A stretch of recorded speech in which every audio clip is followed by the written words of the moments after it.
Hi there, it's James Hillery, Cluck Muck and Cook on social media, contestant from the Great British Bake Off 2017. We're going to be doing a ginger nut bake along. I'm going to just give people a minute to join. I think the numbers have just started to go up and we'll be back with you shortly. I'm going to do the most important thing. I'm going to go and grab my cup of tea. I'll be right back. You can look at the oven whilst we wait.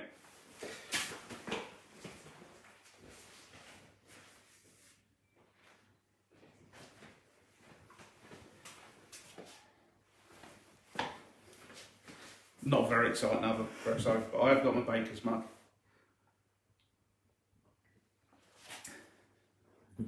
So hopefully you'll be baking along with us. Nice simple ginger nut recipe. I've got my son doing the video in, so if it goes a bit wonky, we're going to blame him. What we'll do is once the ginger nuts are in the oven, we should have about 15 minutes while they bake where we can have a little chat. If you've got any questions about the bake-off or baking in general, we can have a little natter, or you can tidy up, you can go and grab a cuppa, I won't be offended. But what we'll do, we'll get going and we'll start by preheating the oven to 160 fan, 180 if it's a conventional oven, 350 Fahrenheit, and I'm pushing the bow out now, I think it's a gas mark 4. So I'll preheat the oven, then we'll go through to the next room and get baking.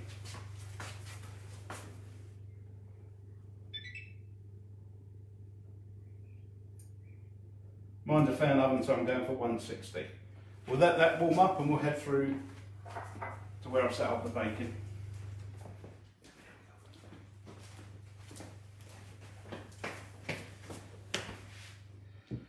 Okay, hopefully you've all got your ingredients. So we're going to start, we're going to need butter, golden syrup, about 4 tablespoons, 80 grams, some soft brown sugar, self-raising flour, a teaspoon of ginger and some salt. You also need a heat-proof bowl and a spoon, either a small saucepan because we're going to melt the butter and the sugars together, or if you've got a heat-proof bowl and you want to just stick it in the microwave for 30 seconds, a minute, you can go down that route as well, that doesn't matter. So we'll start by weighing out the wet ingredients or the ingredients that are going to melt. So we'll start with 50 grams of butter. Put it into either your saucepan or your heat-proof bowl that you're going to stick in the microwave. Hopefully you're hearing me loud and clear. If you give a thumbs up or a like, and then we should be able to see. You see anything? So we've got around 50 grams of butter into the pan to start with. We're next going to put in the golden syrup. Again, we need about 80 grams. I'm going to be pretty close because this bottle's nearly run out due to lockdown. So 4 tablespoons. I'm going to make that lovely golden syrup noise. Baking's got to be fun, surely.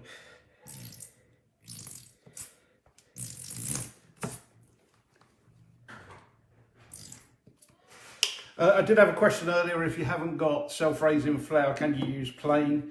Yes, you can. If you add in a teaspoon of baking powder, that'll give you about the same effect. If not, they'll just be a little bit flatter. So we're pretty much close to 80 grams there. That's going to have to do for me. And then I'm going to add in 50 grams of sugar as well.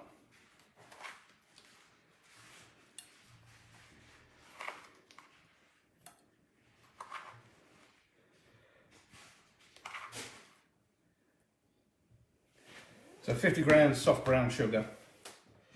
Now this is the point, if you want to stick it in your microwave, feel free, go and stick it in the microwave. I'm going to just put this on a medium to low heat. You just want the butter, it's easy for me to say, the butter to melt. Helps if I switch on my little beep.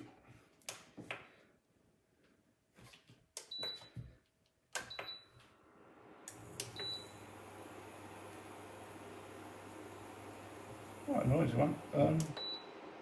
I'll go up to about 3. So we're just going to let that melt. It'll probably take about a minute or so, and we want to mix it so it's all nicely combined. So if we go back to the pot We'll just make sure that everyone can catch up.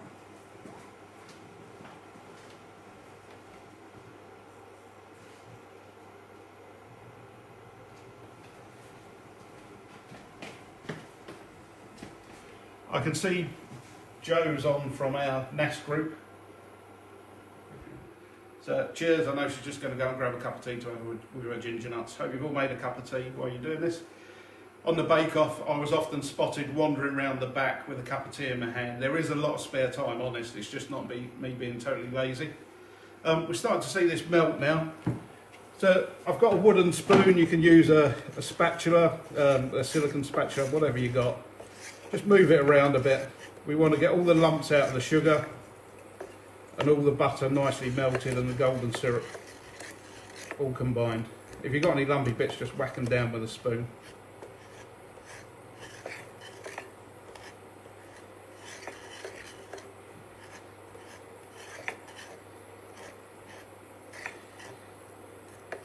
I was diagnosed with ankylosing spondylitis in 2012, just at the time of the London Olympics. I was training for the London Marathon. I was in a lot of pain.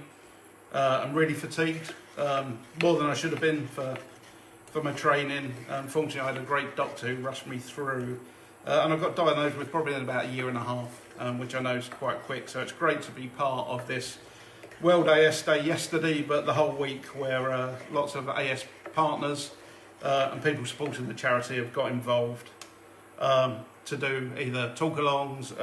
Zoe has been on, giving some stretching work from home ideas. We've had some great singing as well, so it's fantastic to get the community together, especially as we're all locked down and we can't get to our classes. Okay, so I'm now going to switch this off. It's just bubbling gently. It's all nicely combined. So I'm going to let that cool down for a little bit. I'm going to take a swig of my tea just to make sure everyone's catching up. If you can hit the like button or any of the facey buttons just to make sure that I'm not going too fast. Once you're at that stage, just let me know and I'll start the next bit.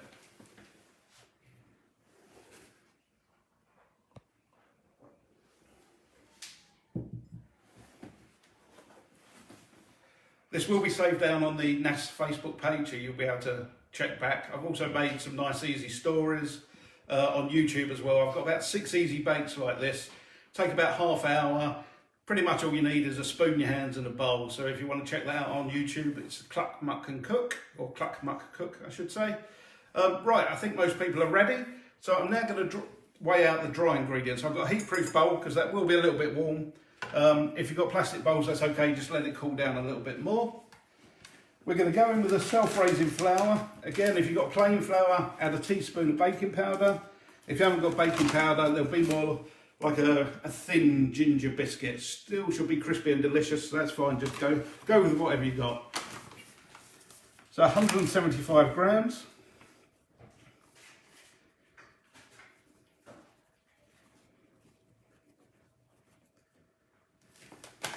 There or thereabouts. We want a teaspoon of ginger powder. The kids and my wife love really gingery biscuits, so put as much as you want in. I'm going to go for a nice big heaped teaspoon of ginger.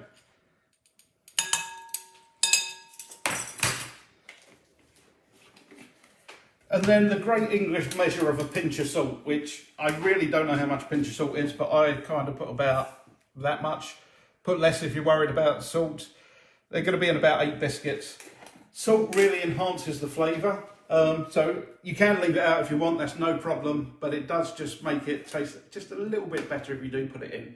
But at least you know how much salt you're putting in, and you can use low sodium salt if you've got it.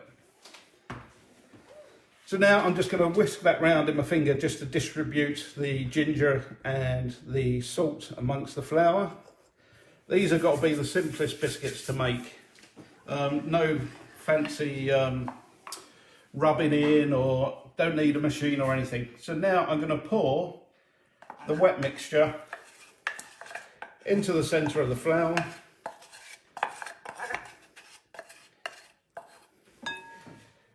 And then we just stir. And we just want this to gently come together. Don't go crazy with it, just stir it nice and gently and it will start to form a dough.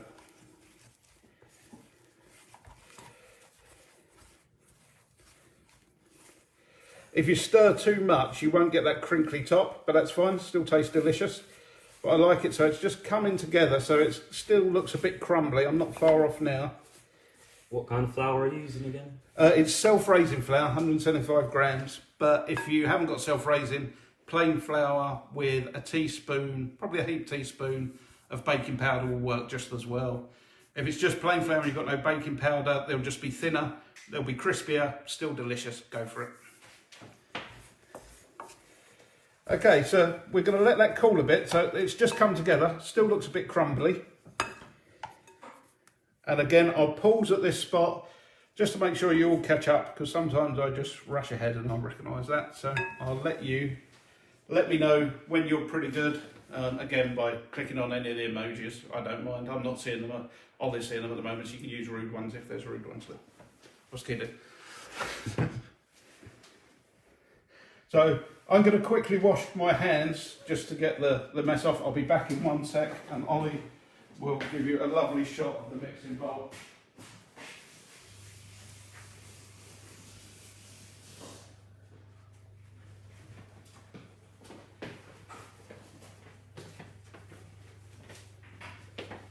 How are we all doing out there? Ready for the next step?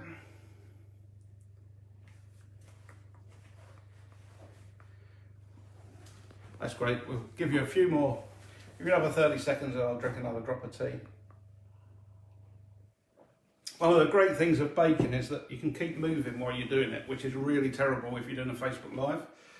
One of the things I was always worried about going into the tent, because we're filming for around 12 to 14 hours, was how would my back hold up? Because the worst position for me is kind of at that little crouch. It really gets me in the SI joints. But you get lots of breaks, which is good, but I was often seen moving around, and I remember one day, must have been the 4th episode, normally all of the Paul Hollywood crew come in through the front of the tent, and I was on the back bench. As you're looking down the tent, I was on the back left side, just where the starburst is. So I was doing some stretching and I was bending over, touching my toes. It was the only day that Paul Hollywood decided to come in the back, and the first thing he saw Saturday morning was my big bottom pointing up at him while I was doing my stretches. He didn't mind though, he just gingerly walked past and carried on as if nothing was happening. Right, it looks like you're all ready. So this is going to make, depending on how big you like your ginger nuts, between 8 and 10. I'm going to go for about 8, because that means I only have to use potentially 1 tray. So I'm lining mine with baking parchment. You could rub a bit of butter on it, sprinkle a little bit of flour, or if you've got nice fancy, decent non-stick tins, just go with those. These biscuits don't stick that much. They've got quite a bit of sugar in, but they're not too bad for sticking.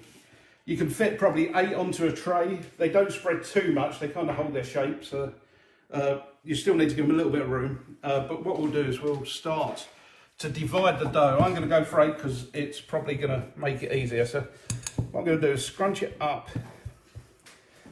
in there, and I'm just going to mark out quarters, and then I'm going to mark those quarters into roughly 8s.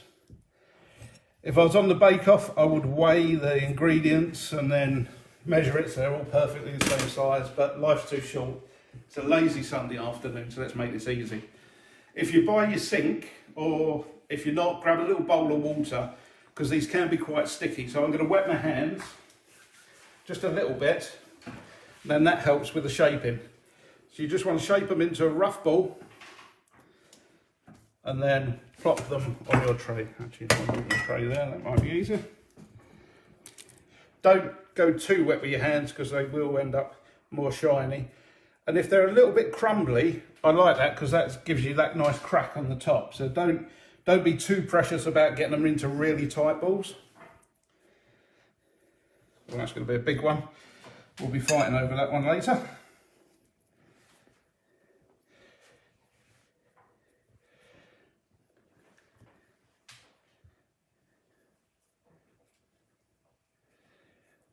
Now this is where I worked out that I probably won't cut this into 8. But on biscuit week, I made Viennese whirls, and you had to make 24 biscuits. So I had to make 48 halves of biscuits. And you get what they call in the tent as tent head, where you forget things very easy. People are asking you questions, it's all the excitement. And I made what I thought was 48 halves. I started counting them as Sandy come over, and I counted 47. I must have counted them about 8 times. I kept coming up one short. So I had to make a whole batch just to get one extra biscuit, which I then called the Sandy biscuit. When I was sticking them all together, I had half left over. I was so embarrassed. Sandy come over, ridiculed me because I'm a banker and I should know numbers a lot better. But it just shows you that the pressure of the tent can really get to you in really weird and wonderful ways. But no, I have got 8. So kind of space them out roughly evenly like that. That's a big old beast, isn't that one? But the kids will love that. Wash your hands. Again, the miracles of Facebook Live. I've got a little bowl. And then I've got a magic implement called a glass. You can use the base of a mug, anything. I just want to flatten these down a bit. Again, just wet the base of your whatever you're using and just give it a little squish and then pull them off. You want them about, I don't know what's that, about half a centimetre thick, maybe a little bit more. You want them quite chunky.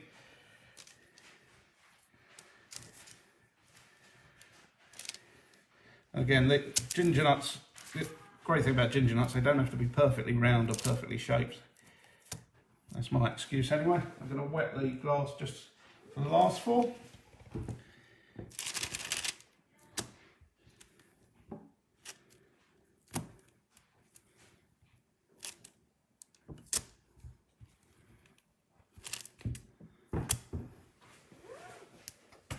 So there we go. So they're pretty evenly spaced. If you just loosen them up from the bottom, because we have pushed them quite hard onto the tray, just lift them up and rest them back down. That will just help make sure that they don't stick. And then we're ready for the oven.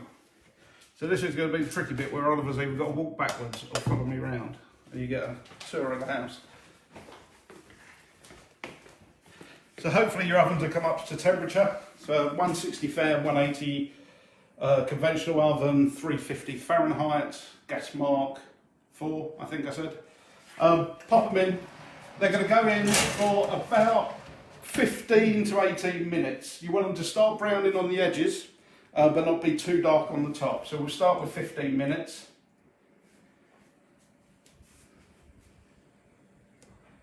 Oh, too far. And we'll take a look at how they are there then. So I'll give you all a minute or 2 to catch up if I've gone too fast.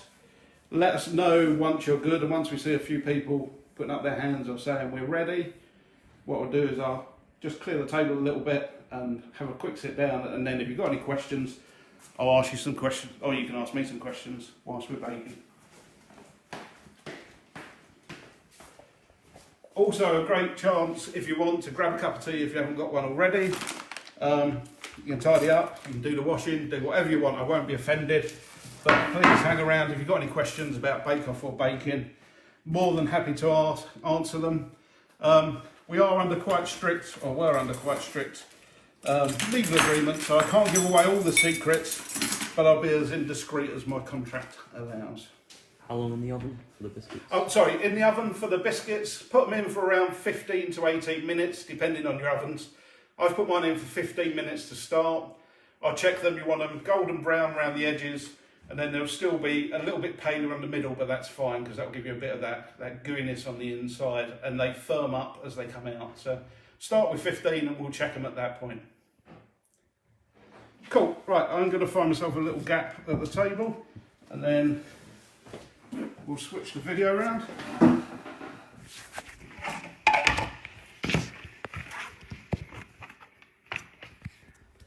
Cheers, Ollie. Oh.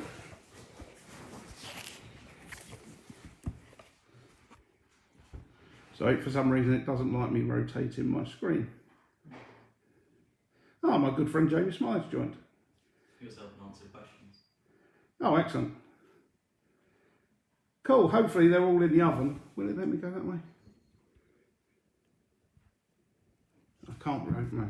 Okay, I can't rotate, but I'm going to stand it up that way. I'm going to change location, otherwise I look like I'm on a witness protection if the window's behind me. Oh, and McGilvery is saying the kitchen's smelling amazing. Jamie's answering lots of questions for me. Cheers, mate. Joe from our group is in the oven. So it sounds like a lot of you are in the oven. So, hi Del. Thanks for joining. Hi Rosalind, Zoe, Gal, Donna, Aaron, Claire. There's loads of them. Fantastic. Zoe earlier was at the coffee sipping stage, which is my favourite bit of baking.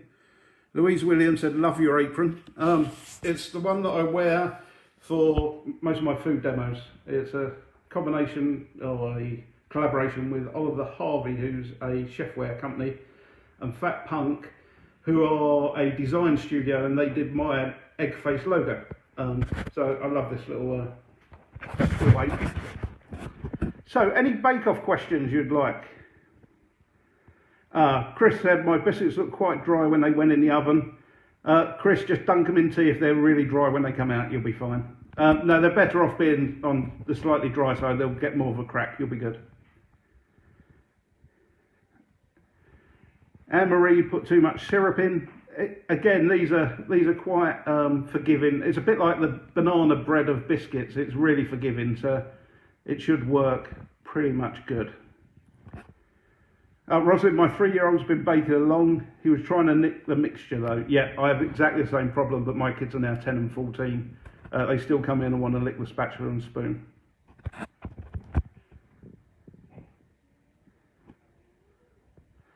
So I can either waffle around other random bake-off things, happy to, unless you've got any specific questions, happy to answer those as well. Making peanut butter cookies tomorrow too. They'll not make it to the biscuit tin. I've got to confess I've never made peanut butter cookies, but now I'm going to have to this week. Thanks for the idea, Jane. Rosalind asked, what age did I start baking? So I probably started baking probably around 5, 6, 7, somewhere around that age. My dad was a big baker. Jamie, who's also watching along, he was my next door neighbour. We grew up same age. His family are big foodies and cooks, brilliant at barbecues. And my dad always loved baking. So my dad worked nights, so at weekends we used to bake together, and that's how I started. What's your most challenging moment in Great British Bake Off? Probably the week I left, which was pudding week. We had to make a trifle that, rather than just being a normal bowl, it had to be set. So when you turned it out, it stood up. And I made, you film pretty much every weekend, so you get during the week to practice your bakes. And I practiced it probably 2 or 3 times, and every time I took the mould off, it just splurged everywhere. So for the actual show, I just cranked up the amount of gelatin that I put in it. And you could have, it wasn't as bad as some of the others in there for the amount of gelatin. So it was edible, but you could probably bounce it off a wall. So I think that was my downfall that week. But I used to love the technical challenges. Some people didn't like those, but I liked the not knowing what you're about to bake. So I really enjoyed that. Oh, some people were getting reports from the oven, so they're looking good. Favourite week on Great British Bake Off was probably biscuit week, which is quite apt as we're making Gingernuts. So I made a Coppet set, which was an old school, an old game that we used to play as kids, and my wife had a set which had little tall hats. And making that out of chocolate and I think the chocolate and orange, or chocolate spice and then orange biscuits was really great fun. I made Viennese Whirls, which were my most favourite thing, and I had a really good week. Paul loved my beautiful buttery biscuits, he called the Viennese Whirls. So that was a really fun week, and I did pretty well on that week. But it was also sad because Chris, who was a good friend in the tent, left that week. But yeah, I really enjoyed Biscuit Week. But every day in the tent was phenomenal. It was just such an experience. Who was your favourite presenter? That's a tough one. So I would say Sandy. She is probably the most adorable person that you could ever meet, and so genuine. You've seen in the show that she gets really emotional as people leave. Every morning would be in the tent about probably 5:30, 6 in the morning to make sure you got all your ingredients. Sandy would be up. She would come in. She'd give everyone a big hug. Spend 5 minutes chatting with them, making sure everyone was all right. She was filming QI at the time, so she was telling you a little bit about what she was getting up to the week. She was just really caring and adorable. When you needed that hug or that pick-me-up, she was always there. Noel was hilarious. He was a lot of fun. Really zany, kept getting told off. We had a bread week. There's so much waiting around while stuff's proving. We had a little disco in the tent, which we got told off for. Only a little bit though, but we said we went feral on bread week because you do get a little bit bored just waiting for bread to rise. And then Paul and Prue, you don't interact with them as much because they're trying to maintain kind of that professional distance. But both of them are really passionate about helping people improve. So once your challenge has been finished, because Paul will often say as he walks around and people ask him, well, what do you think I should do? And he says, I can't tell you. He won't generally tell you at that point, but afterwards you can have a natter with him and he's more than happy to share his ideas. I actually really like Paul and Prue, have phenomenal knowledge. A nice bunch, all of them, but I'd say Sandy was my fave. How has bacon helped you live with AS? That's a really good question, Becky. So I guess my stress relief used to be running. So I used to do some triathlons, not very fast. As you can see, I'm more of a shire horse than a stallion or a racehorse. So I used to love running as my stress release, or swimming and biking. And I got the worst advice ever when I was diagnosed. They said, the healthcare professional at the time said, you should never run again. So I stopped running, and that's what took me back to baking. So I use bacon as my stress relief. It gets you moving around the kitchen. I'm now back to running. I met some good physios and sensible people at NASS who say, well, actually, it's all about movement, keeping mobility and flexibility. So I'm back to running shorter distances. Last year I did the marathon again very slowly, and I got a place for this year's, but I had to defer because I've had a bit of a flare-up. But I'll be back running again for next year's marathon. But baking has filled that gap as stress relief. Take your mind off the day-to-day. If you're in pain, it's nice just to get up, wander around, mooch around the kitchen, and come out with something nice. Sorry, Claire. Temperature is 160, fan 180, conventional oven 350, Fahrenheit, gas mark 4. Did you watch all the other series and episodes, and what's your favourite moment? Yes. I was a total addict all the way through from series 1. I've probably watched all the series prior to mine multiple times, and I am a bit of a fanboy. When I meet some of our GBBO alumni, I still get daftly starstruck because we're just all normal people. Favourite moments was probably Alaska Gate, where the ice cream was left out of the freezer and thrown in the bin and then presented to the judges in the bin. Obviously quite a good standout moment. Sophie Faldo in our year making the neck of, she was on the bench behind me and we was in hysterics when she was making the neck of her champagne bottle in Cake Week, which got it was a very good GBBO double entendre moment. That was hysterical. Julie from our year also made a very interesting snail in Bread Week as well. So, but there's so many great moments. But it's great to see how the bakers grow, I think, through the episodes. How many hours a week did you practice before filming? Really depended. Sorry, that's from Brenda. Really depended on what was happening. I was working full time. So Biscuit Week I didn't get much practice. I flew out to Dublin on the Monday to see a client. I was back on the Tuesday up to Wolves on a Wednesday to see a client, and sadly we had a funeral to go to on the Friday. So I practiced probably that week about 5 or 6 hours, It all went wrong and I threw it in the bin, had the right ump, and I thought I'd be out biscuit week, and it ended up my favourite week. Probably practicing every night for 2 or 3 hours, depending what you're baking. Some people, the lovely, trying to think. So on pudding week, we made steamed puddings. And so Stacey, I got on really well with her. She was a good crack. Had practiced her puddings, I think she had somewhere in the region of 15 times that week. And it takes like a good few hours to steam a pudding. I think I did it 2 or 3 times. But depending on how much time you had and how concerned you were with the bakes, you'd invest the time. What do you want to achieve next on the baking front? That's a good question. I do it for fun now. So I love developing recipes, so I do a few recipes for magazines. I love food festivals, so I'll be doing a few food festivals when we're back out of lockdown again. But I just say I haven't got any really big goals. I'd love to write a book sometime. We've got an allotment, so I've got an idea of tying seasonal produce to baking. Also very passionate about getting kids baking as well. So I just love being part of the baking community and sharing things like this. Oh yeah, Rosalind loved the ice cream moment as well. What do I hate cooking? Oh, that's a good question. Probably pasta. I get a bit bored if it's just quick, easy pasta.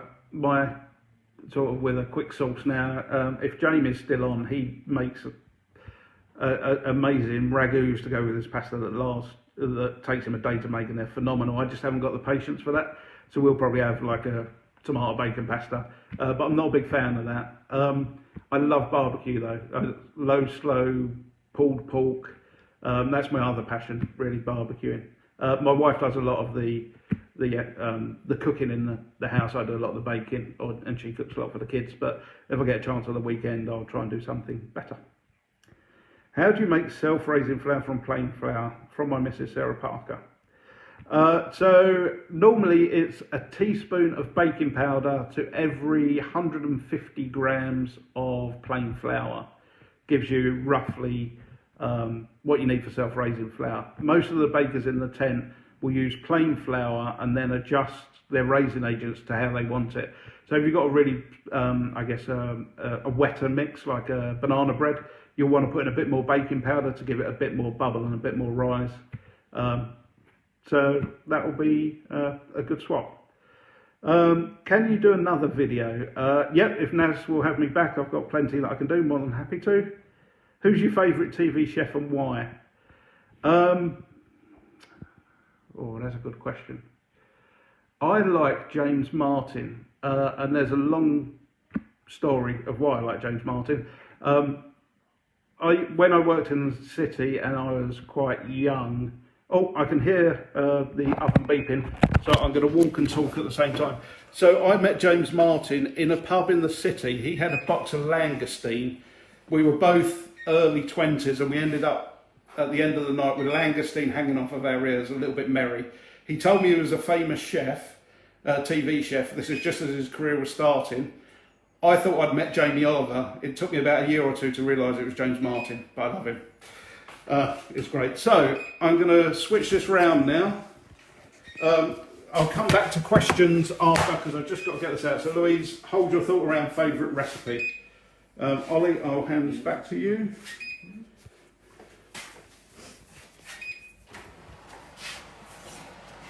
So yeah, they're looking pretty good. So they're very hot. Hold up, let me fold over my tea towel a bit more. So lovely brown on the outside, slightly paler on the middle. So we'll let them cool somewhere safe for just a minute or two before we move them to a rack. And then ideally we should let them cool totally before we eat them. So we'll let them chill there. If you flip back to me, you can film it. So favourite recipe. My Viennese custard whirls were one of my favourite bake-off recipes.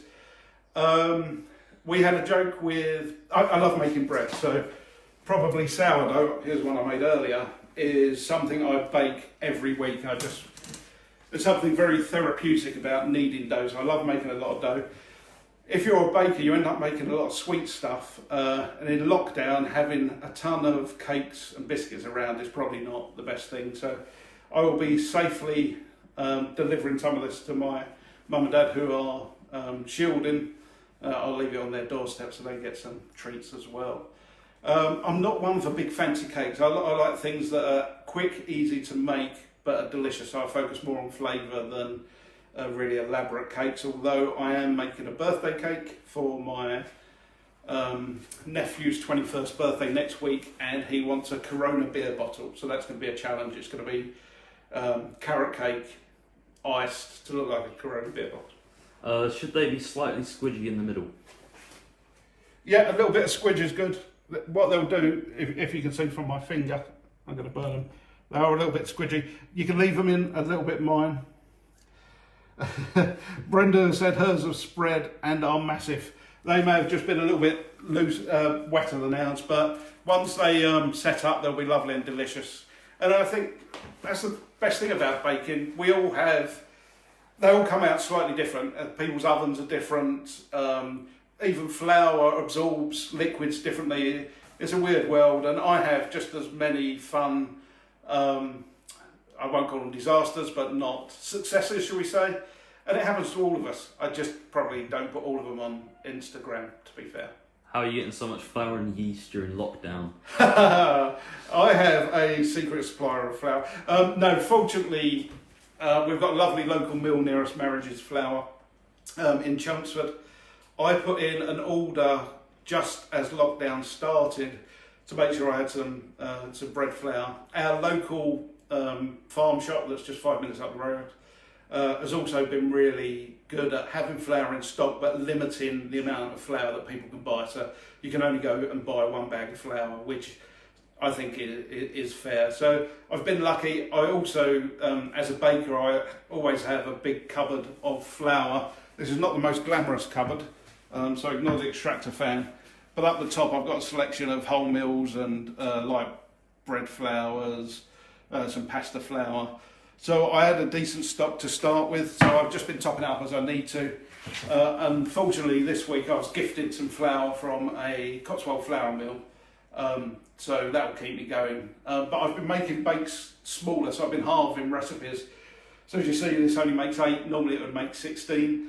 So again, you can reduce the amount of flour you're using. Also, you can do some almond cakes and some other bits and bobs like that. So you just have to get a bit creative. If you look on YouTube under Cluck Muck Cook, I made some oatmeal cookies. Again, if you haven't got a lot of flour, you can use oatmeal instead. So you just have to be a bit creative through this time, but I can still get hold of the basics, luckily, touch wood. Any other questions? Jamie says that he thinks his look better than yours. Yeah, post them on Instagram, you're probably right. But I used to like you, Jamie. I hope you, Laura, and the kids enjoy them though. Right, so I'm going to move them to my wire rack and just let them cool off nicely. And then it is probably time to put the kettle on, let them cool for about 5 minutes or a bit longer, and then dig in and enjoy them. What's the name of your YouTube channel? Hold up, let me flick it round the other way. Oh, I'll go and sit down again, it's easier. Cheers, Ollie, for filming. What's the name of your YouTube channel? Cluck Muck Cook, all one word. So I guess the origin of that is that I used to have chickens at the allotment and I cook. So the cluck was for the chicken, the muck was for the allotment and cooking. Self-evident. Jamie is cheeky, but he's always been like that since we've been little kids. Hopefully, most of yours are out the oven and they're successful. If they're not, or if they're not as successful as you would have hoped, I hope they're still delicious. I've really had good fun. Is there any last questions? If not, I'm going to have another cup of tea and tidy up before Anne sees what a mess I've made of the house.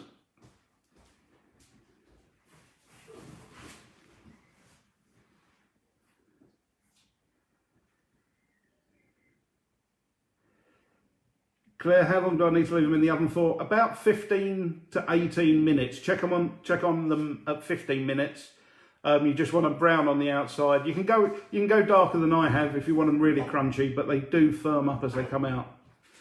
Ollie, Brenda said, great filming, Ollie. Thank you. You're hired. Thanks. Cheers, Chris, from the group. Hopefully our group will get back together again soon. Thanks, Claire. Cheers, Joe. Thank you all for joining. When I finish this, I am going to try and save it to the NASS site. So if you want to go back and have a look and spot all my errors, no, I think we were good. Thank you all for joining me. Have a lovely Sunday afternoon, and I might do one of these again if you like it. So leave comments once it's all saved.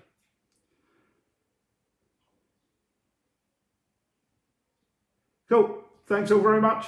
Have a lovely Sunday afternoon. Catch you later. Enjoy your biscuits.